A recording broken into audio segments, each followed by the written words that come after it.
কেন দিতে পারে জোয়ারের জল গগনে যখন উঠেছে চাঁদ।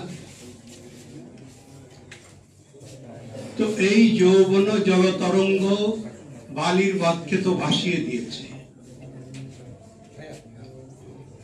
ফেসিবাদ যত বালির বাঁধ তৈরি করেছিল সবই যুবকদের যুব তরঙ্গে সেগুলি ভেসে গেছে এবং তারা দেশ ছেড়ে পালিয়ে গেছে। এটা হচ্ছে আমাদের তারুণ্যের শক্তি, আমাদের যুব শক্তি এবং আমাদের শ্রম শক্তি ও জনশক্তির ঐক্যবদ্ধ মিলিত রূপ।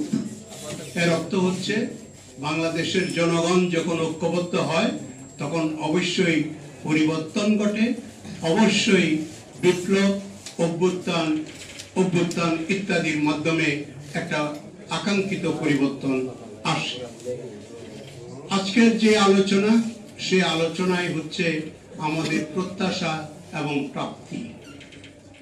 আমাদের প্রত্যাশা এবং প্রাপ্তি যতটুকু আমার মনে পড়ে 1972-ও ঘটেনি।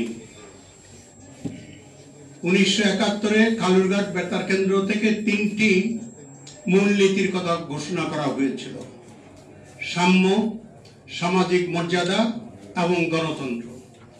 এবং 10ই এপ্রিল মুজিবনগর সরকার গঠনের সময় এই 3টি মূলনীতির কথা ঘোষণা করা হয়েছিল।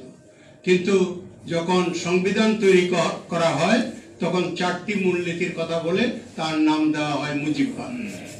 ফলে একটা স্লোগান তৈরি হয়, বিশ্বে এলো নতুনবাদ, মুজিববাদ মুজিববাদ। সুতরাং আমাদের আশা, আমাদের আকাঙ্ক্ষা, আমাদের প্রত্যাশা সেখানে হোঁচট খেয়ে পড়ে। তারপর সে মুজিববাদ গিয়ে ঠেকে তার পরিণতি দাঁড়ায় বাকশালে। বিভিন্ন পরিবর্তন, আমি ঐতিহাসিক ঘটনাবলী বিস্তারিত আলোচনা করতে চাচ্ছি না, সময়ও সংক্ষিপ্ত রয়েছে। একটা পর্যায়ে জাতীয় ঐক্য গড়ে তোলার আপ্রাণ চেষ্টা করেছিলেন জিয়াউর রহমান, যার ফলশ্রুতিতে জননেতা, বর্ষিয়ান নেতা মনি সিংহ জিয়াউর রহমানের সাথে খাল কাটতে গিয়েছিলেন। এরকম জাতীয় ঐক্য গড়ে তোলার জাতীয় ব্যক্তিত্ব থাকার প্রয়োজন আছে। জাতীয় ব্যক্তিত্ব এবং জাতীয় নেতৃত্ব যারা জনগণকে ঐক্যবদ্ধভাবে নিয়ে, তারুণ্যের শক্তিকে নিয়ে, যৌবনের শক্তিকে নিয়ে, প্রত্যাশাকে নিয়ে কাজ করতে পারে এবং সেটাকে একটা যৌক্তিক পরিণতির দিকে পৌঁছে দিতে পারে, সেই নেতৃত্ব এবং সেই গতিশীলতা, নেতৃত্বের গতিশীলতা, সেটাও জাতির প্রয়োজন।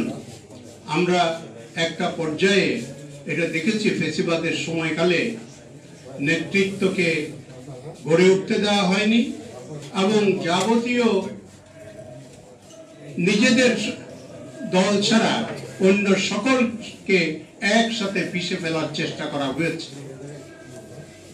কিন্তু চূড়ান্তভাবে সত্যই উদ্ভাসিত হয় এবং মিথ্যা অপসারিত হয়। সেই হিসাবে তারা পালিয়ে যেতে বাধ্য হয়েছে, মিথ্যা পরাজিত হয়েছে এবং পালিয়ে গেছে। এখন আমাদের প্রত্যাশার মধ্যে আমি দেখি 3 তারিখে জাতীয়তাবাদী আইনজীবী ফোরামের 3 আগস্ট এই জাতীয় প্রেস ক্লাবের সামনে একটা সমাবেশ ছিল। আমি সেই সমাবেশে আসার জন্য সুপ্রিম কোর্ট থেকে বেরিয়েছিলাম।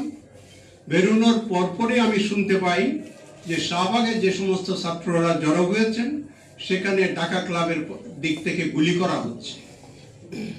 আমি এবং আমার সঙ্গে কয়েকজন আইনজীবী, তাদেরকে নিয়ে আমি প্রেস ক্লাবে আসার পরিবর্তে শাহবাগে যাওয়ার হাঁটা শুরু করলাম। পথে দেখি রিক্সাওয়ালারা 2 লাইন করে রিক্সা মিছিল করে শাহবাগের দিকে যাচ্ছে এবং তাদের মধ্যে এক উল্লাস।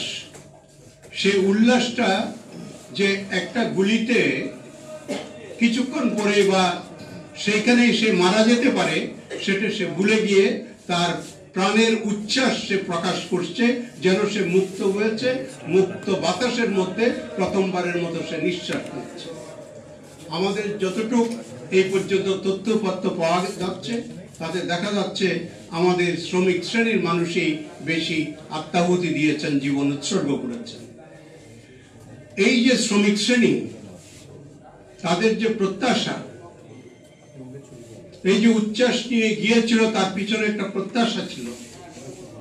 এই যে ছাত্ররা দীর্ঘদিন যাবৎ আন্দোলন করে আসছিলেন, এনি সাহেবের মাথা ফাটিয়ে দিয়েছিল, এবং আরো আরো এই যে গুমঘর, আয়নাঘর, নির্যাতন, নিপীড়ন, গুম করা, সন্ত্রাস বিরোধী আইনে আটক করে ফেলা, ইত্যাদি ইত্যাদি ঘটনা, মামলা দিয়ে জড়িয়ে ফেলা সাপের মতো, সেই সবগুলো এইগুলো অতিক্রম করে যে একটা প্রত্যাশার দিকে একটা বাংলাদেশকে নিয়ে যাওয়ার জন্য শক্তিগুলি সম্মিলিত হয়েছিল, সেটা হয়তো প্রাপ্তির ক্ষেত্রে সীমাবদ্ধতা রয়েছে, এবং সেই সীমাবদ্ধতা রয়েছে বলে আজকে আমরা প্রাপ্তি অপ্রাপ্তির হিসাব নিকাশে আমরা ব্যালেন্স শিট মিলাতে পারছি না।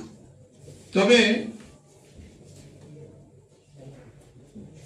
নদী যেমন বহমান, মানব জীবনের যা ধারাবাহিকতা যেমন বহমান, রাষ্ট্র জীবনও, রাষ্ট্রীয় জীবনটাও একটা বহমান, একটা গতিশীল, এবং সেটা ধাপে ধাপে পর্যায়ে ক্রমে পরিণতির দিকে এগিয়ে যায়। হয়তো আমাদের সকল আকাঙ্ক্ষা, সকল প্রত্যাশা পূরণ হয়নি, কিন্তু পূরণ হওয়ার একটা পথ সেটা তো তৈরি হয়েছে।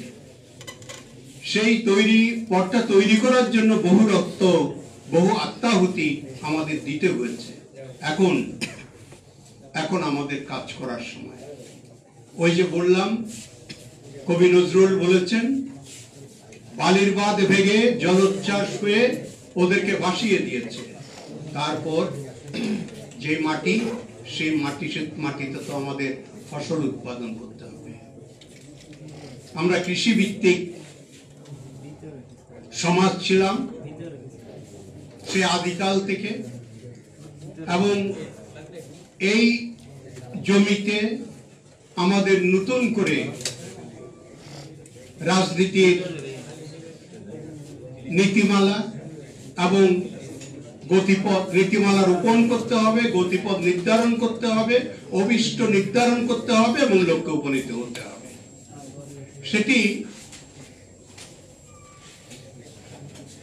এই পর্যায়ে যেখানে আমরা এখন দাঁড়িয়ে আছি, অতীত যেটা চলে গেছে সেটা ফিরিয়ে আনা যাবে না,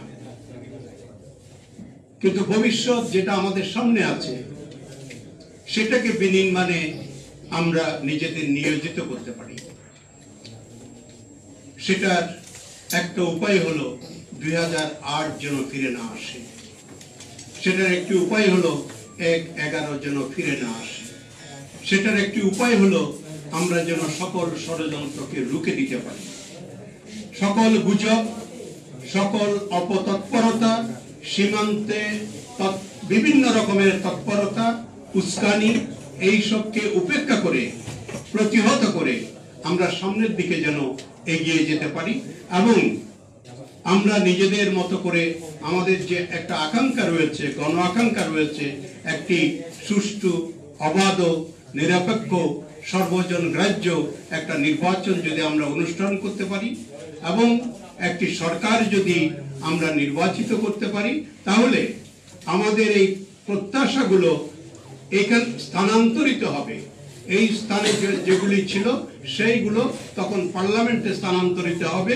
তখন সেগুলি পর্যায়ে আরেকটা ধাপে, একটা ধাপ থেকে আরেকটা ধাপে যাবে, এবং ধাপে ধাপে আমি আশাবাদী যে এগুলি একটি পূর্ণতা পাবে, সফলতা পাবে। মানুষ আশাবাদী প্রাণী, আমাদেরকে আশাবাদী হতে হবে, এবং আমাদের আশাবাদ থাকবে যে অতীতের চেয়ে নিশ্চয় ভালো হবে রে ভবিষ্যৎ। একদিন খুশি হবি তুই, লবিতার দান সুমহৎ। আমাদের অতীতের চাইতে আমাদের ভবিষ্যৎ অনেক অনেক সুন্দর হবে, এই প্রত্যাশা ব্যক্ত করে আমি আপনাদের কাছ থেকে বিদায় নিতে চাচ্ছি। সকলকে ধন্যবাদ।